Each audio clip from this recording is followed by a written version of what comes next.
Hey guys, welcome back to my channel. In today's video, we're going to be starting a new exciting project. I recently picked up some beautiful blue floral cotton from Blackbird Fabrics, which I featured in a recent fabric haul video. And as you can see, this fabric is just gorgeous. It's these cream and pink and mint green flowers on a navy blue background. It's light and beautiful, and it has such a nice silky feeling to it despite being 100% cotton. And when I saw this fabric, I immediately wanted to sew up a vintage inspired dress with it. And I think this is going to be the perfect summer to fall transition project because I think this dress will be perfect for wearing in the late summer, but can also easily move into fall because of the dark tones in the fabric. So I thought that this fabric would pair perfectly with a vintage pattern I recently picked up. And so I'm planning on using this Vintage Simplicity 5401 pattern. And I want to make view number 1. And this pattern is a princess seam dress, which nips in at the waist and then flares out slightly for an A-line style skirt. And this pattern features a cute notched collar. And the main feature that actually made me excited about this dress was the contrasting trim that's on both the notched collar and the sleeves. And in the illustration, you can even see she's wearing a cute little matching belt. So if we have enough fabric, I'm going to try to make a cute little matching belt to go with the dress as well. So I was lucky enough to pick up this pattern in 2 sizes. So I have size 16 and size 14. I did make a mock-up using the size 16, which I'm not going to show in this video because it was just kind of boring and I used a bunch of scrap fabric, so it was really ugly. But the size 16 came up really big on me, despite the fact that my body measurements correspond perfectly with a size 16. So I think for the actual dress, I'm just going to sew a straight size 14. I don't really want to make another mock-up. I'm too lazy. And the 16 was big enough that I feel fairly confident that the 14 should fit better. Now, this dress pattern doesn't include instructions to make a lining, but I would like to fully line this dress for a couple of reasons. Because the beautiful blue floral fabric I picked up is incredibly sheer. And so I think it would just benefit from a lining, and I also think it's fairly delicate for the princess seams if it wasn't to have a lining. So I also picked up this plain 100% cotton navy blue lining fabric, and it's also a cotton voile and it pairs really nicely with the floral fabric. So that will be my lining fabric. I'm going to have to modify some of the instructions around the collar a little bit to get my lining, but I'm pretty confident I understand how to do it after sewing up my mock-up. So I'll also show you guys the process of how I line this dress. All right guys, I am so excited for this project. It's all I've been thinking about. Let's get started. So this pattern didn't come with any lining pattern pieces or instructions. So for the lining, I cut out the same pattern pieces from both the fabric and the lining. For the front collar lining, I cut out the top half of the lining from the main fabric and the bottom half from the lining fabric, since the top part of this piece will show as part of the collar on the outside of the dress. Firstly, I'm doing some stay stitching along the collar edge of the main and lining fabric pieces. The main fabric piece is also interfaced around the collar area for extra stability.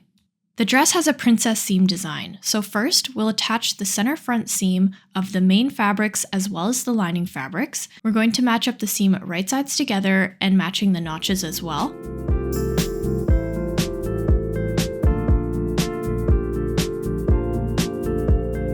I'm only showing the process of sewing the main fabric throughout most of the video, but here you can see I've done the same process for the lining fabric as well. And throughout the whole project, I'm pressing all my seams open.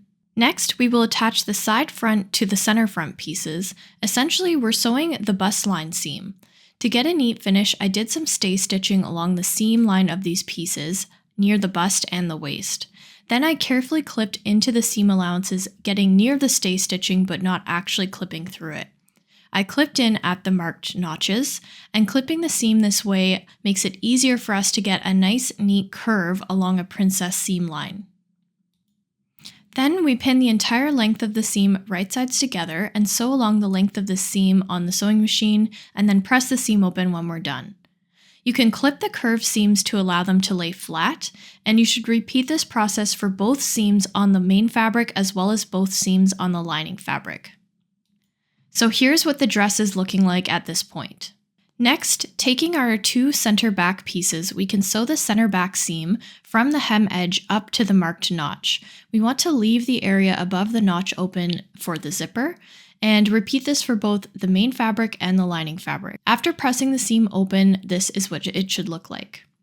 Then we'll attach the side back pieces to the center back pieces that we just sewed up, match the notches right sides together, stitch the seam, clip your seam allowances, and then press the seams open on both the main and lining fabrics.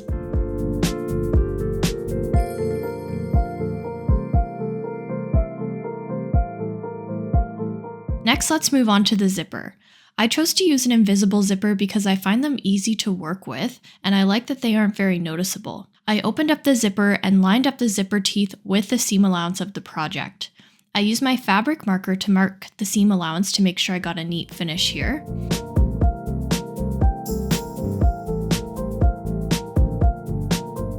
After pinning the zipper to the main fabric only, I used my invisible zipper foot to stitch as close to the zipper teeth as possible, attaching the zipper to the main fabric only. Once the first side was sewn, I attached the other side of the zipper to the other side of the main fabric and used pins to hold it in place. Before stitching it down, I zipped up the zipper while it was all pinned to make sure my seams lined up nicely. When I was happy with how the zipper looked, I stitched it in place.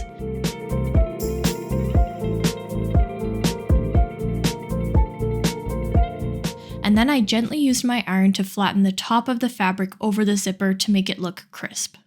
Next, we'll attach the front dress and back dress pieces along the shoulder seams for both the main dress and the lining dress.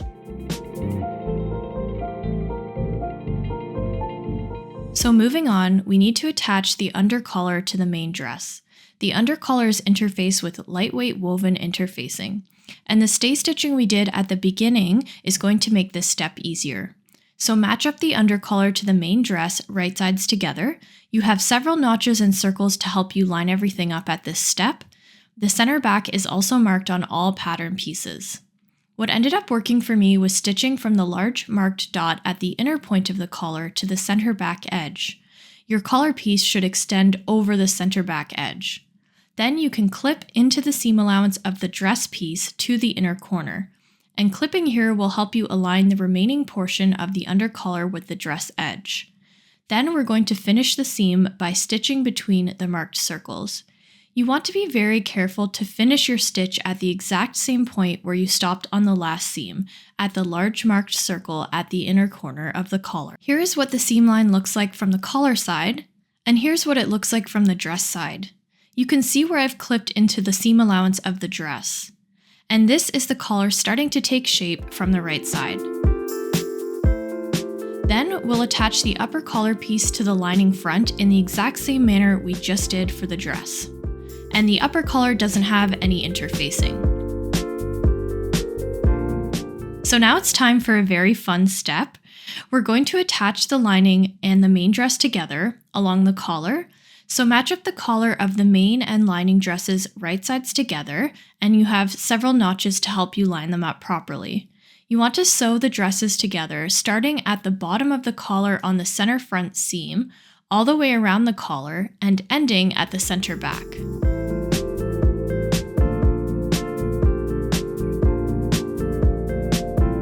Next, clip the corners of the collar and grade the seam allowances near the collars down.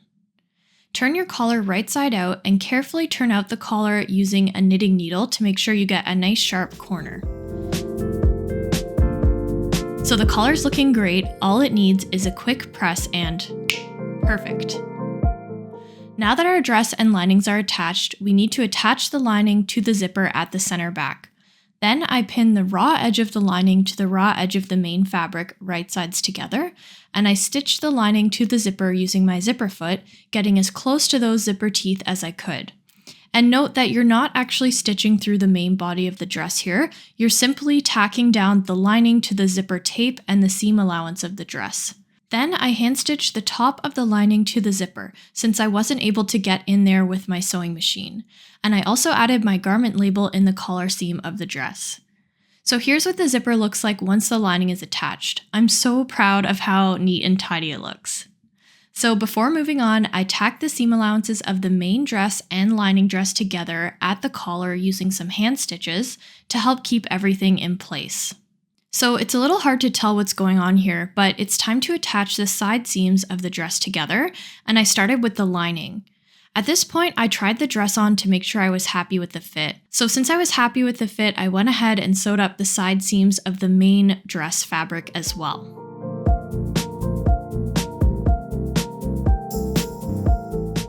So now it's time to work on the sleeves.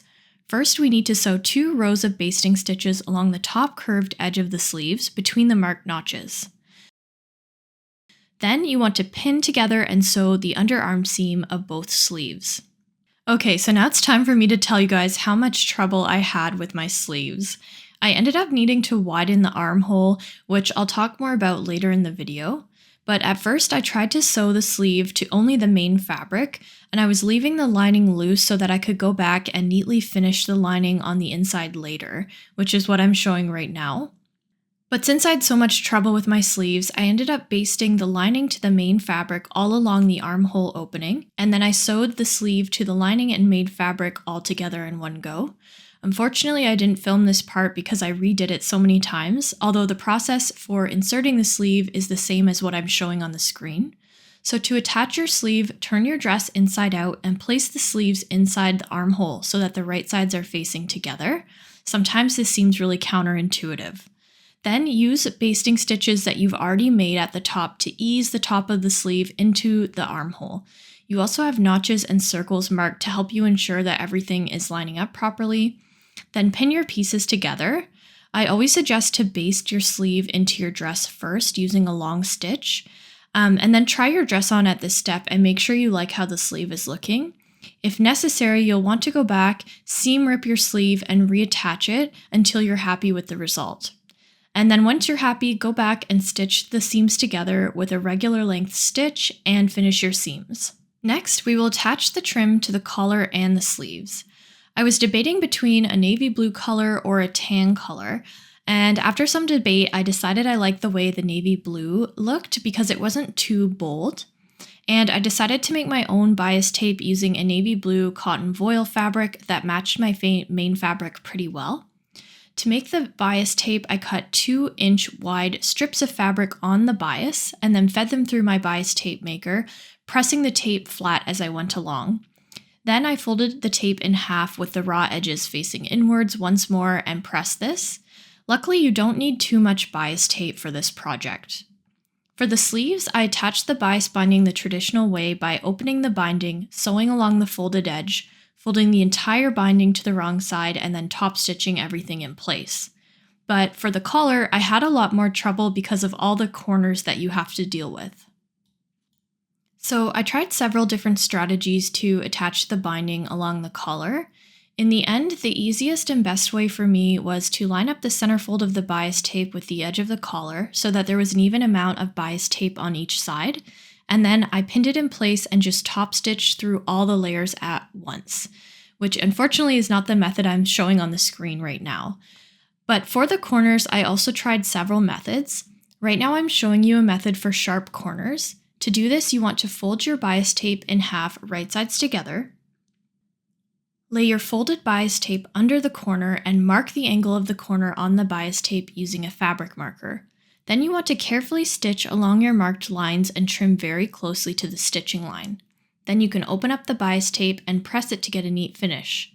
Now you should have a nicely sewn corner that you can just slip right over the corner of your own project. And I'm going to link tutorials to all the methods that worked well for me below so that you can learn a little bit more. But I did have a lot of trial and error in this section, so I would say if you're trying to do something similar, just keep working at it because eventually you'll figure it out.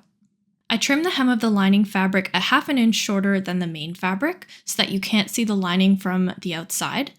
Then I pressed the hem edge under at a 1/4 inch and then under a second time at a half an inch and stitched all the way along. And I did this for both the lining and the main fabrics, and I hemmed them separately, so they just hang separately at the bottom there. And lastly, I hand stitched some fastenings onto the collar. And now it's time for the big reveal.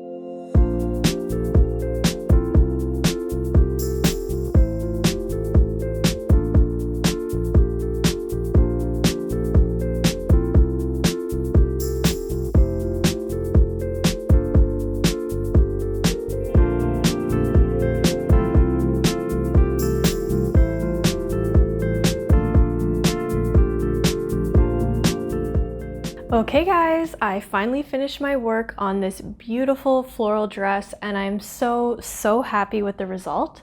So let's talk about the process of making this, what I thought of the fabrics, patterns, and all of my final thoughts. So firstly, my thoughts on this pattern. This was really fun. I've been collecting a lot of these vintage simplicity and style patterns for a while, and this is the first one I've made in a really long time, and it was just fun to sew something vintage inspired. I really loved that. The pattern itself was really nice. As I mentioned in the beginning of the video, I ended up going with the size 14, and I initially made no adjustments to that. And I would say the size 14 fits me very well in the bust and waist, but the shoulders and the arms were too tight, which looking back, I should have known that was going to happen. I often have problems with clothing being too tight on my shoulders and arms. So I wish I had graded from a 16 at the shoulders to a 14 down at the bust and the waist.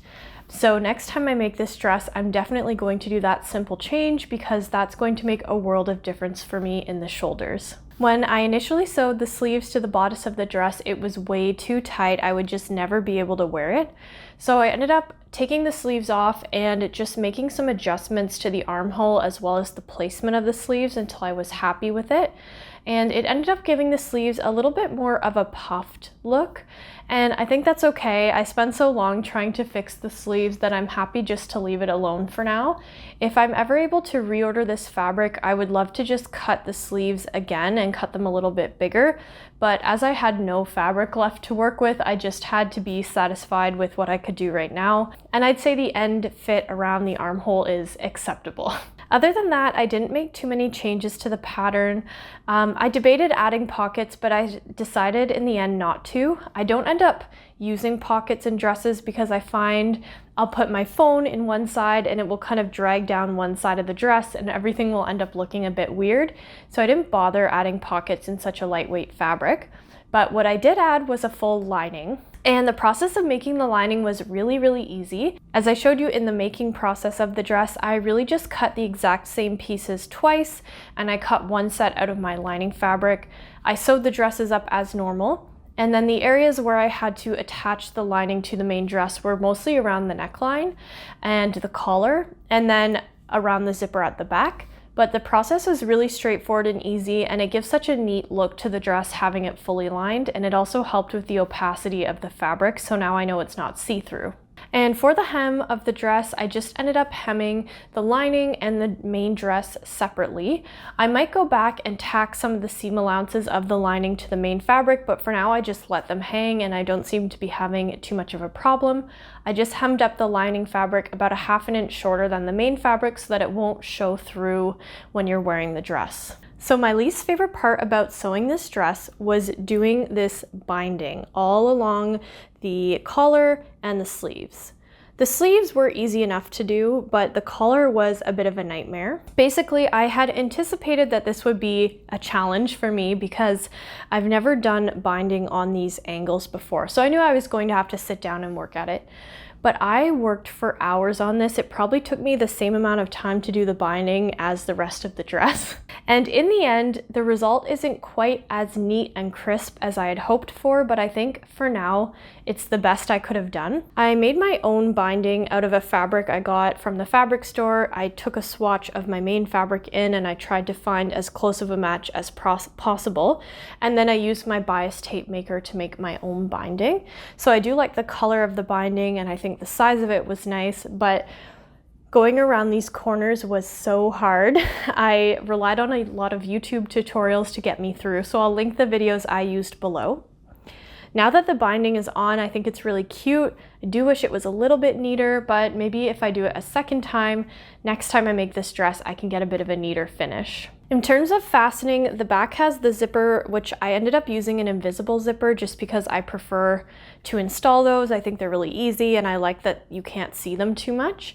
And then you do have these hook and eye closures on the collar as well. And these make a big difference in kind of anchoring the back collar pieces together. And that helps to ensure that the collar lays properly on the front. The last thing I might eventually do is to make a matching belt. I noticed in the original pattern illustration that one of these ladies is wearing a matching belt to her dress, and I think it's really cute. I have some awesome little buckles I got from a seller on Etsy, and so this is something I really want to do. If I get it done before I post this video and edit it, I'll throw in a quick picture of what the belt looks like, but I think that will be really cute and just fun little detail to have the matching belt. Overall, I am so happy with this dress. It's something that's so unique. You wouldn't be able to find something like this in a store. I love the vintage inspiration with this binding as well as the princess cut. One thing I will say, I think the princess seams and the cut of the dress is lost a little bit with such a busy print. And I think that maybe something like the binding would stand out more if I didn't have such a busy print. So I'm still satisfied with how the dress looks, but the next time I make this dress, I might make it in a solid color to really emphasize the beautiful princess seams of this dress.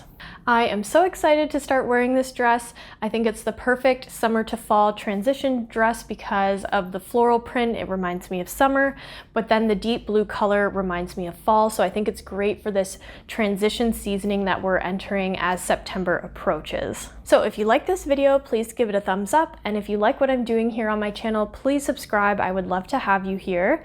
This is almost the end of my summer content, and very soon we're going to be ramping up some fall sewing here on my channel. So if you are as excited for fall as I am, then you'll want to stick around and do some fall sewing with me. Thank you so much for watching, and I'll see you in my next video. Bye guys.